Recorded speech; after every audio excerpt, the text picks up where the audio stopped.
Good morning, comic book fans. Welcome back to Comics in 5 Minutes. Me, I've no shorty. We're going to take a look at the new Robin and Batman. This one about Jason Todd.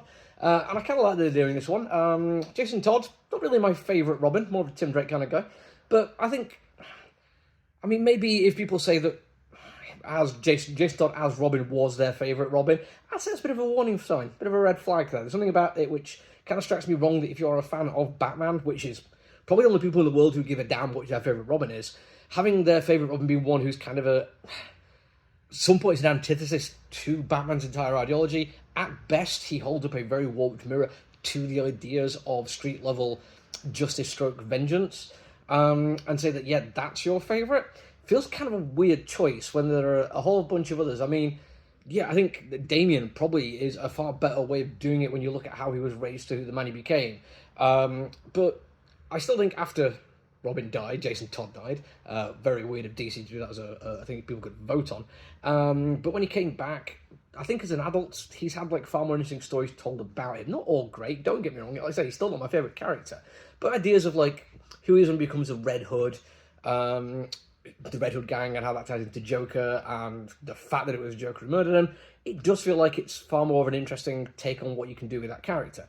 Also, he has a little bit more agency. It is worth remembering that Robin, when he was Robin, was a kid, and he'd gone through an awful lot. And I kind of like that this take from Jeff Lemire does start at that point. It is him having finally got trained enough by Batman that he's going out to get some real field experience, and we start again to see how it goes wrong. And I like this take on it because I feel like it's going to give the opportunity to see a couple of different sides of the problem here.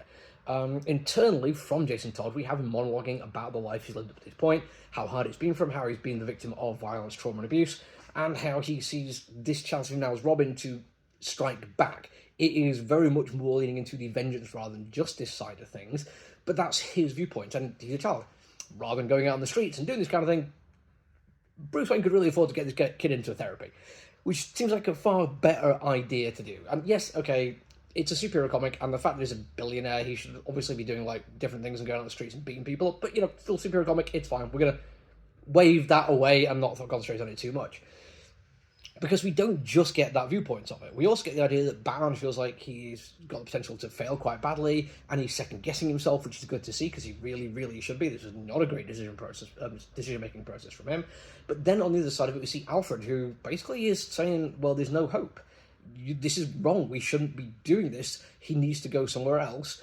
Which I feel like, yeah, that is a good call. He absolutely should not be doing what he's doing. But it leaves a little bit of room for an argument there. Is Alfred saying this because of just who Jason Todd is rather than the things he does or the way he was raised and how he became the person he is right now? We have some room to have a little bit of a nature versus nurture discussion. Now, I think that's an interesting thing to do, but I worry sometimes that when we see bad guys in comic books, movies, superheroes, whatever, the idea that there should just be bad people is nice for some folk. I've seen complaints recently over the past decade or so that it's like, oh, why does every bad guy have to have a story where we get sympathise for and empathise with them? It's because not everyone is born bad. There is a reason why they became the way they are. And for certain people, they'd much rather have a worldview where there are just people in the world who are bad and people in the world who are good. Inherent characteristics usually born that way. And I can't help but feel that the kind of people who want to think this way are not necessarily the greatest people in the world. They want to have an enemy which can be treated as an enemy regardless of what they actually is because they are born bad, and that's not a great situation to be in. I'm not going to say they're all racists, but yeah, you can kind of see where I'm going with this one. I like the idea that this could give us a chance to look at that and investigate it while also being a really good superhero story. There's fantastic action, really nicely done villains, really nice writing. The artwork, by the way, is absolutely fantastic. Justin Nyan, I apologize if I pronounced that name wrong, I've never quite got that name right, does a brilliant job. Really, really immaculate hand-done watercolour over ink. His Gotham doesn't look the dark, brooding gothicness that I'm used to seeing, but it still has a kind of overpowering air to it. It still feels like it's bigger than it should be, but also tighter and closer than it should be. And his version of Batmobile is brilliant. He does make every character look spectacular. I must admit, not being the biggest Jeff Lemire fan in the world, I like him, don't get me wrong, but it was the art that dragged me into this one. I really want to see how it's going to play out and how it's going to look. And I've kind of been intrigued by how it's been presented. Like I say, I feel like this period in Jason Todd's life is the most interesting in terms of where he came from before it and where he's going to go after it. And I really hope we cut off before he gets murdered.